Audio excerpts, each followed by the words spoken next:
I really look forward to share this with you. Thank you, Jeff, for inviting me several times. We have a very interesting topic that I only learned recently. I should have tried to study this years ago, but it was only in the last few years I have interest in the Old Testament. So our topic is Moses' alphabet. What language symbols did Moses use to write down God's word? Were the Israelites able to read and write? Some people think no. The Israelites couldn't read and write at the time of Moses. Are there connections between the Hebrew alphabet and our English alphabet? Can we learn some mission strategy from Moses' use of an alphabet? So some of those are questions we're going to cover. Okay. Let me see. Some other questions to ponder. What script would Moses have used? Was it the Babylonian cuneiform, or Egyptian hieroglyphics, or something else? There were other writing systems other than the Babylonian and the Egyptian writing systems. Many examples of ancient Hebrew writing have been discovered in Judah from the days of Isaiah and Jeremiah, which is after King David, after 10,000 years before Christ, but only a very small number from earlier years. Now, that raised some questions about the use of writing, such as, did Israelites only write short messages and names? The earlier records of writings are in short forms, like maybe a decoration, a bracelet, and things like that, short. Did they write books? Who could read and write in ancient Israel? Was it just a professional activity? How early in their history the Israelites could write their records rather than relying on oral traditions? Interesting questions. Now, what does the Bible say? Exodus 34:1. God told Moses to chisel out 2 stone tablets like the first ones, and I will write on them the words that were on the first tablets, which you broke. That implies, because God writes something for you to read, so that implies the Israelites could read. Exodus 24:4, and Moses wrote down all the words of the Lord. Numbers 5:24, the priest is to write these curses on a scroll and then wash them off into the bitter water. In Joshua 18:4, appoint 3 men from each tribe. I will send them out to make a survey of the land and to write a description of it according to the inheritance of each.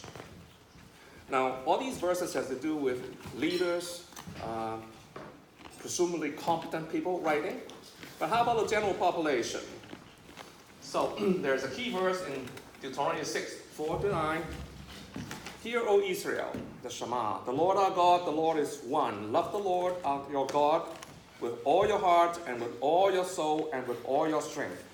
These commandments that I give you today are to be on your hearts. Impress them on your children. Talk about them when you sit at home and when you walk along the road, when you lie down and when you get up. Tie them as symbols on your hands and bind them on your foreheads. Write them down on the doorposts, door frames of your houses and on your gates. So writing, based on this passage, it's going to be an ordinary affair. Every household is supposed to be able to at least get someone to write something on a doorpost and to write something that they wear on their foreheads, presumably something they wear on their foreheads. So writing, according to the Bible, is a activity the general population can carry out. But scholars contradict the Bible. And particularly in the 19th century, there is a prevailing opinion that the first alphabet was developed by the Phoenicians around the time of 1050 BC. And this alphabet was believed to spread to the Hebrews, to the Latin, to Rome, to Greek, and so on, all over the Mediterranean, because the Phoenicians were a seafaring people. This is the reach of the Phoenicians. Phoenicia is right here. Tyre and Sidon. And their routes, their trade routes are outlined in red, reaching all the way to Spain. go to Crete, and presumably from Crete they could go to Greece, and presumably from Sicily they could easily get to Rome, which the Phoenician alphabet did spread to Rome and to Greece. Now, going back, this 19th century consensus, so to speak, has been actually very influential, including conservative Christian scholars have adopted that. Here's an example from a book by Professor Fields. He said, both the Greeks and the Israelites got their alphabet from the Phoenicians. When people say things like that, they have never thought through the implication on the 5 books of Moses. The implication is that the earlier period, before the Phoenicians, there was no alphabet. Or what did Moses write in? Did Moses write in cuneiform, like the Babylonians? Hieroglyphics, like the Egyptians? So we need to re-examine this classical thesis that the Phoenicians invented the alphabet. Fortunately, there are enough scholars these days that would reject that thesis, that the Phoenicians invented the alphabet. And here is just quoting from Wikipedia on the topic Phoenician alphabet. And I think this person who wrote this is right on. The family of Canaanite languages,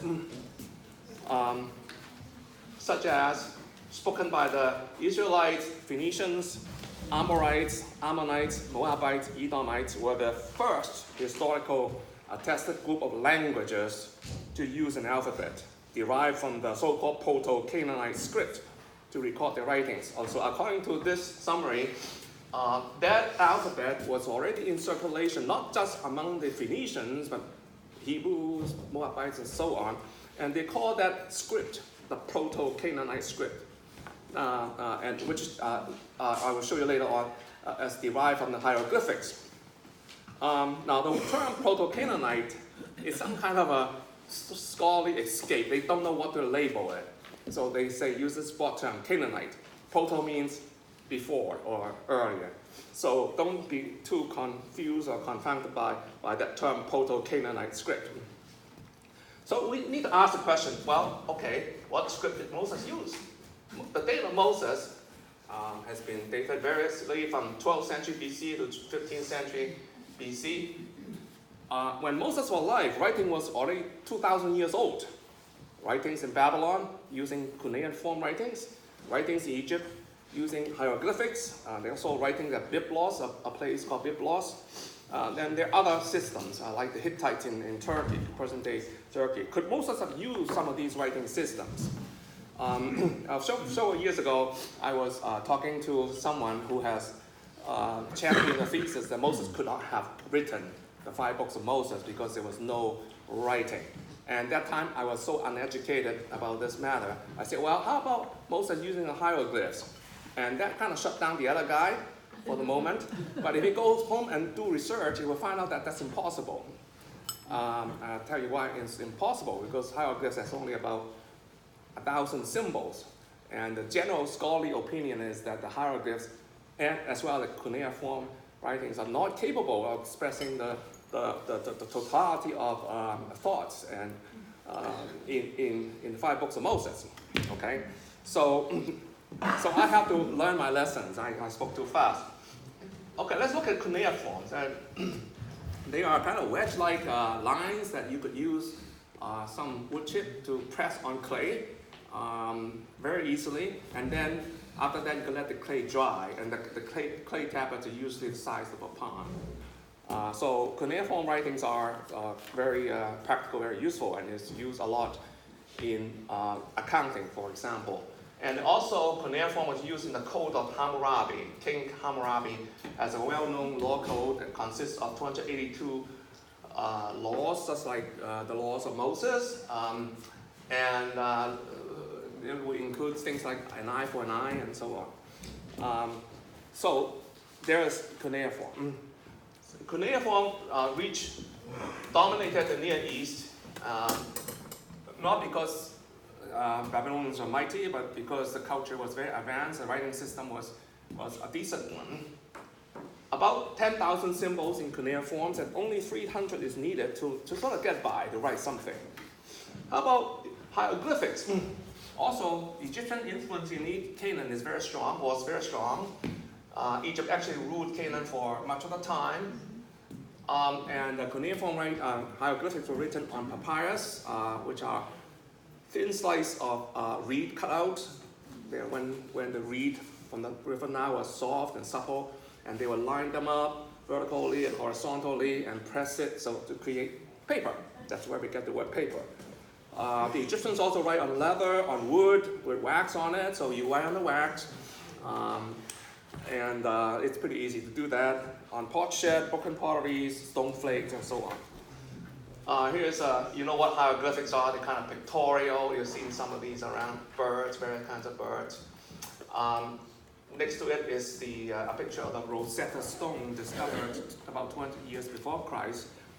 Before the discovery of the Rosetta Stone, which was, I think it happened about 2 centuries ago, people don't know how to interpret hieroglyphics. But on the Rosetta Stone, there were 2 languages. You have the Egyptian language and the Greek language, and written in 3 scripts. 2 of them are Egyptian scripts, and 1 of them is the Greek script. Because they are side by side, say the same thing, scholars began to be able to decipher hieroglyphics because they know Greek. So that was the beginning, that was a major find. So now we could read hieroglyphics. Okay, so hieroglyphics was used thousands of years before Christ, and the hieroglyphics were developed into mature writing systems with about 900 to 1,000 distinct symbols, and the script was used as late as the 4th century after Christ. Okay, so let's talk briefly about hieroglyphics. There are 2 kinds of symbols in hieroglyphs. In broad terms, you have the phonetic symbols and the semantic symbols. So what are they? A phonetic symbol is a symbol. It could be a picture of something, or a foot or leg or something that gives you a sound. Just like the English letter B, it gives you a sound. But a B has no meaning. It's not semantic. Semantic means meaning. A semantic symbol is a sign that tells you a meaning. Example would be a picture of a foot, a picture of a man like this. This is a very famous hieroglyphic symbol. What does it stand for? It could probably stand for someone praising something, getting happy, or say hi, cheerful person. Okay, so that is a Semitic symbol. All right. So it turned out that in hieroglyphics there were about 20-something phonetic symbols. We call them uniliteral, one sound. So these are just a sample of some of the phonetic symbols, and the sound it represents, the phonetic value will be like this right here. Not going to go into details, but that's another list. Continuing, the N sound is waveform. Interesting. Keep that in mind when we talk about this. Waves gives the N sound. This is some kind of a mouth or something represent R sound. All right. We don't need to get to all of them. Some more. Let's see. This is a snake. It's some kind of D sound. A lion is the L sound. All right. So after 2,000 years before Christ, the Canaanites invented an alphabet. Well, they're not happy with cuneiform. They're not happy with hieroglyphics. And so the question is, first of all, and why do they invent an alphabet? First of all, let's understand the power of an alphabet. In Hebrew words are based on 3 consonant roots, 3, right? How many permutations can be created out of 3 consonants? That's the number. This math formula, 10,000 symbols. And you could also add prefix to the root, suffix to the root, change the vowels. This is just consonants, 3 consonants. Vowels can be changed. So you would end up having much more than 10,000 possibilities. So the alphabet, that's just the power of the alphabet system. It's just a few simple symbols can allow you to express a lot of things. All right, now let's look a little bit more, let's see. David, can you just explain the bridge from 3 to 22? 3 to 22, I say a root has 3 consonants, 22 consonants in Hebrew. Okay, like now English, a word root could have many symbols, could have like text message. Not counting about your TXT, those are consonants. But English could have a word that is 10 symbols long, all right? Now compared to a non-alphabetic language like Chinese, which I speak natively, there are 50,000 characters in Chinese. Chinese is not alphabetical. Every character is different. And a dictionary rarely lists more than 20,000. There are many unknown already used Chinese characters. To be educated, you need about 8,000 Chinese characters. I'm not at that level. You need about 2,000 to 3,000 to read a newspaper. Okay. Now, you can see that if you are going to spread the gospel in Chinese, it's going to take a lot of work. Right? A lot of work. Except that there are many Asian countries still use Chinese as the script. Vietnamese was originally based on Chinese characters. I mean, they have their own way to say the sound of these characters, but they use the Chinese characters, which is a pain in the neck to learn, right?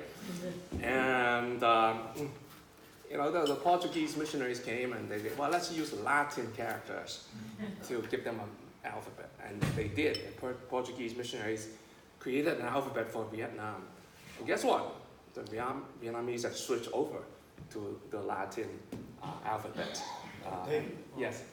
are you saying that Chinese or Mandarin, is it closer to hieroglyphics than to our alphabet? Well, in terms of pictorial, the Chinese many words started as pictures and then get more elaborated. And there's another similarity is that both the Egyptians and Chinese value art in their writings. Chinese handwriting is supposed to be an art, and so is hieroglyphics. They spend a lot of time coloring these hieroglyphic figures, and writing, drawing a bird in a very nice fashion and so on. So is that good? That actually retards progress because they're stuck with this. The scholars and artists are all into those scripts. Okay, so we found early example of this Canaanite alphabet that was invented around a little bit after 2000 BC. Can be found in two archaeological sites, Sarabit el-Qadim, Arabic words, right? Right here, as far as you can see this, but in the Sinai Peninsula. And then Wadi el-Hol is on the Nile River. The Sarabit el-Qadim was a turquoise mine, semi-precious stone, that the Egyptians operated. And they either hired or enslaved foreigners to do the mine operation. And these foreigners have left their writings in the site of Sarabit el-Qadim. The Egyptians left their hieroglyphic manuscripts, or hieroglyphic writings on tablets, very nicely done, professionally done. The foreigners write a different script.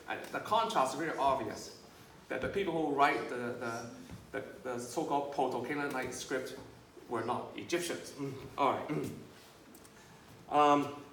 So these workers, they scratched their notices on stones using an early form of the alphabet. The dates of these writings are 1700 to 1500. I'm sorry, mistype. Pharaoh Thutmose was reigning about 15,000 before Christ, and a lot of these Proto-Canaanite writings can be traced to his time. The proof would be like there is a red sandstone sphinx they discovered in the mine sites. And on this sphinx there were some writings in this Proto-Canaanite script. and the phrase is beloved of Hathor. Hathor is the goddess of the Egyptians. That phrase written in this alphabet is a phrase that is a stereotype phrase in Egyptian. So now you have something like a Rosetta Stone, you have something in parallel, and you could figure out what these alphabet means. Okay. Also, the red and black pottery found in mine L, they are sort of labeled, is characteristics of Thutmose time. So we could date, scholars have dated these tablets and these stones around to the time of Thutmose. Whereas in the other site, in Wadi al-Hol, that was dated to about 18th century before Christ. Wadi al-Hol was a military outpost, and there were foreign soldiers hired, and some foreign soldiers scribbled graffiti on stones, and those graffitis were written in some kind of alphabet that is akin to the other site of Sabit al-Hol. So it would be wrong to say that the people, the miners at Sabit al-Hol invented the alphabet, because even before them, 200-300 before them, you have that alphabet far away from Sabit al-Hol. And also, these are not territory the Phoenicians traveled to. They don't travel into the Sinai Peninsula or the Nile. So I think the thesis that the Phoenicians invented the alphabet is out of the door. Unfortunately, there are still people saying that. Okay. Now I'm going to have you do some deciphering of these Canaanite writings. This is a scholar's transcript from a stone, and they are in black. Ignore the green things. The green things are the scholar's interpretation of what these letters represent in Hebrew, and the line were not original there. They're just there to sort of give you a sense of the rows. All right, now keep in mind that some of these tablets would be, some of them are written right to left, sometimes left to right, sometimes vertically, sometimes horizontally. The hieroglyphs is like that. How can you figure out left to right, right to left in hieroglyphs? You find an animal, and look at the direction of the animal, and then you figure out how to do that. Right? Right. But so now my question to you is: do you think this is phonetic, or do you think this is semantic? Do these symbols represent a sound, or does it represent a meaning? Of course, it's a tough question, but there's a little trick to help you. Let's do some counting. Okay, how many squares are there? Okay, I'm gonna... Two. Okay, 1, 2. Any more? Three. Where's the third one? Way over to the right. Way over to the right? Right here? Oh, yeah. Okay. You can see the sides are different, but they're squares, right? How many ox heads are there? Okay, now let me point out. That's an ox head, the 2 horns, and the mouth, the head of the ox. How many ox heads do you see? Where is it? 4. 4 ox heads. So here's another ox head right here. Right? Here's another ox head right here. Here's another ox head right there. 4. At least 4. How many waves are there? Like waves like this. There's one wave right here. Do you see any more? 3, 4, 5, 5. Okay. How many eyes? Oh, here's one eye. I think that's another eye. I think that could be an eye. I'm not sure, but there are them out there. Second line. Over to the right. Okay, there's another eye. Good. How many W shapes? Like this is a W shape. 1, 2. Any more? Second line from the bottom. Yeah. Second line from the bottom. That's another one. Okay. Bottom. And up Where? one. Another one. Okay. All right. How many mouths? What's a mouth? Let's see. A mouth would be like an eye without a dot. Yeah, right. Top. So 1 on the top. Where? Right. Right here. There's a mouth. 1. There's another mouth. Yeah. All right. So there may be more. So what do you think this is phonetic, or do you think it's semantic? Why Semitic? Because do you write things in Semitic? Do you have such repetition? Yes. You think so? You could. But if it's phonetic, like English, the English alphabet is phonetic, right? And then in several lines, you will have many repetitions. So let's say that they are phonetic. Right? I mean, that's not an absolute proof. Now here's the things to talk about. It's called Cyanide 345A, and I'm sure that you could see some writing right here, alphabet. And scholars generally agree that this reads beloved of Hathor, the goddess of Egypt. And based on this, if you turn this into Hebrew, you got beloved of Hathor. I'll explain a little bit about turning into Hebrew later on. Okay, let's talk about how do you create an alphabet. Okay, suppose you have to create an alphabet. There are at least two ways you could do it. Number one is that you could adopt an existing alphabet. Okay, example, Hawaii. When the missionaries came to Hawaii 200 years ago, in fact, this April they celebrate 200 years of founding of Christianity in Hawaii. Last November 17, last year, November 17, about 100 Hawaiians came to Boston, New England area to celebrate the sending of missionaries to Hawaii. The missionaries to Hawaii were sent from the northeast, from Boston, from Long Wharf. I went with these hundreds of Hawaiians and mixed with them, and we set sail out to from Long Wharf to President's Row, which is some kind of docking place for the big ships that cannot come all the way to the harbor. And I talked to them, listened to them, and they preach in Hawaiian, they talk in Hawaiian, they're just as fluent in English, amazing. So the Hawaiian language was preserved by the missionaries. The missionaries created an alphabet for them, 8 consonants, 5 vowels, 8 consonants, total of 13. So that's like using an existing alphabet. Native Hawaiian language was put into writing. All right, or you could create a new one, like the Cherokee Nation. Actually, they did not create an alphabet. They created something called a syllabary, which is a collection of syllables. So they have all the vowel sounds. You tabulate them. They have the vowel sounds here and the consonant sounds here. And when a consonant sound is compounded with a vowel sound, like B, a consonant, a vowel A, it becomes a syllable, ba, right? So this is their writing script. Each one represents a syllable, and a syllable is made up of some consonant sound and some vowel sound. All right. Now let's see. Oh, gee, are you going to learn these? Learn to write like this? It's pretty complex, very complex. But that's one way to approach this. All right. Now, how did the Canaanites create the alphabet? Which way they used? Do they invent from scratch, or do they adopt an existing one? Well, the Canaanite alphabet, which includes the Hebrew, they only have consonants. They don't write vowels. Let's look at the Hebrew language first. So Hebrew language originally has no vowels, although vowels are preserved in oral tradition, but not written down. What's written down is the consonant sound. Between 1000 BC and 300 BC, some consonants took on double duty and become vowel sounds. Okay, so some consonants, only a few of them, can function as a vowel and also can function as a consonant.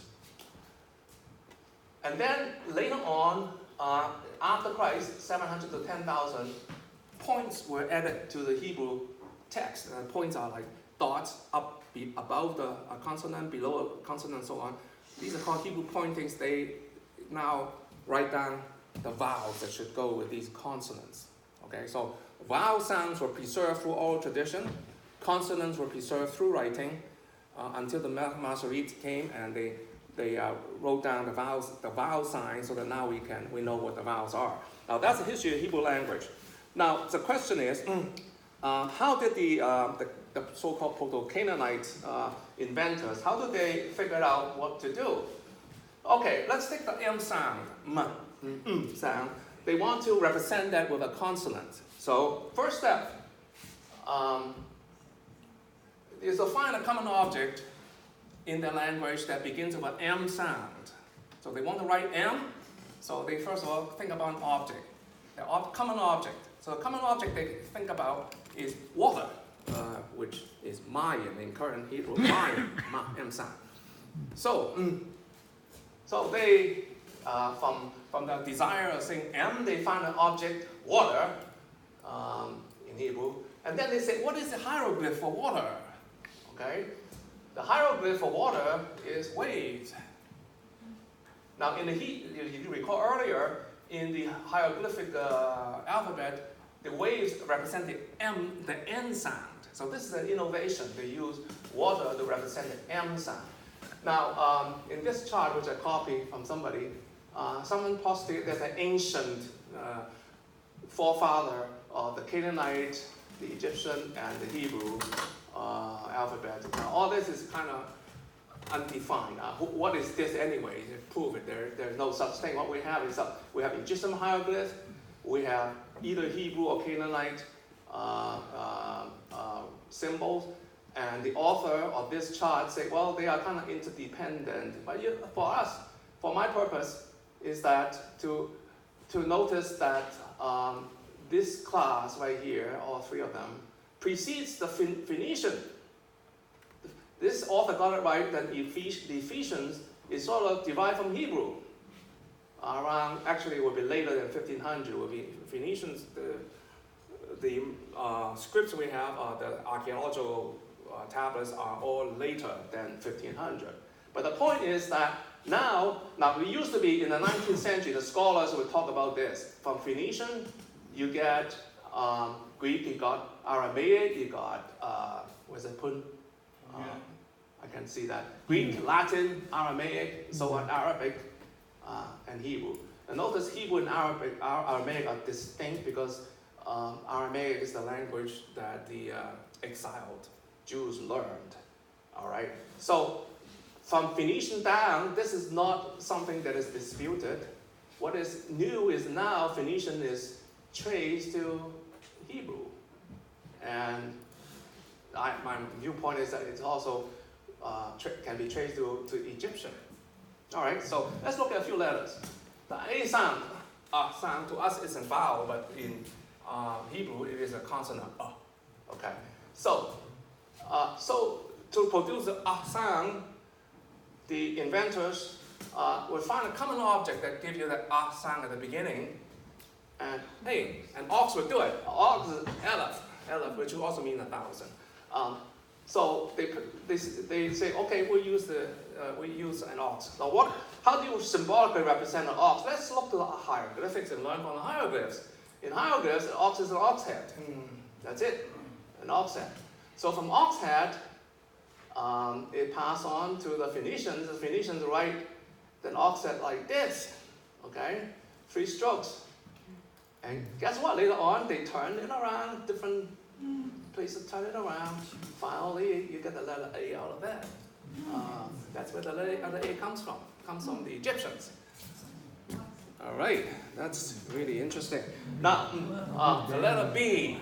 You want to represent the B sound? So, find a common object that in the Hebrew or Canaanite language has a B sound. It would be a house, beit, bayit, or bayit, a house, very common. All right. So what is the hieroglyph? How do you pictorially draw a house? Well, it turns out in hieroglyphs, a house is drawn sort of looking down, and you have an encirclement, you have a door that opens, and then that got passed on to the Phoenicians. The Phoenicians write this way, and then it got passed on to other languages, and they write it this way. It comes up with the B. Well, what does the B have to do with that? It has a long history.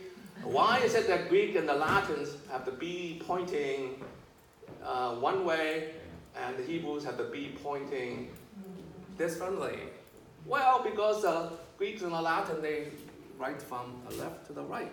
The Hebrews write from the right to the left, and that kind of turns the orientation around.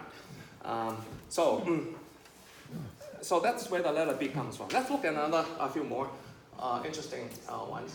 The letter K, the K sound. So first of all, the inventors of the alphabet say, where can I find a common object that begins with a K sound? Calf, the hand, calf. Okay, the hand calf gives you K sound. So let's learn from the Egyptians now. What symbol to represent the hand? And there you have a hand, the hand pointing to the right. And sometimes they have the fingers represent that pointing upwards to pass on. When you come to the Phoenicians, it's like you have maybe 4 forks sticking out like this. That's your K sound. And then eventually, the Greeks turned them sideways and pointing this way. And then and then some people decide to turn it the opposite direction. So that's your hand. You could think about this. The K, the 2 branches are like your 2 hands sticking out. All right, that's where we got the letter K, likely, I think. How about the letter R? So how do you represent the R sound? First of all, the inventors say, let's find a common object that begins with R sound. Rosh, in Hebrew, means head. So you have Rosh Hashanah, head of the year. That's the meaning of head. Okay, so let's go to the hieroglyphs and find a symbol that represents the head. There you are. This is the hieroglyph picture. There are variations. Some of them more elaborate. And so it got passed on to the Canaanite family. To the Phoenicians said, oh, just simplify it this way. Just this is the head and that's the neck. That's it.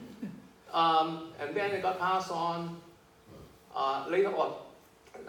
You have, in Latin, you have they added a stroke to it. And that's a Latin R. The Greek has preserved this. The Greek has preserved. The capital Greek would preserve it very, very well. So that's where we got the letter R. One or 2 more. The letter S. So it's find a common object that gives you the S sound. All right. So they look around, look at the women. Shadayim, their breast. Shadayim, that's Shadayim. All right. So what is the hieroglyph for breast? Oh, well, the hieroglyph for breast is very, very pictorial. It's just like that. That's your W. That's your breast. All right. So it got passed on. The Greeks turned them around, and in Greek, the capital letter is this way. It's a turnaround, and it represents the S sound. And Aramaic and Hebrew, they still preserve that W shape. All right. Let's see. One more. Then, actually, one more. The letter, the P sound. The P sound. So the inventors will say, okay, let's think about a common object that begins with the P sound. Well, the mouth, pe, in Hebrew, pe. Okay, so then they go to the hieroglyphs and say, how do you represent a mouth? It's just a mouth, just like that. I'm sorry, I don't have the chart here. That's the P sound.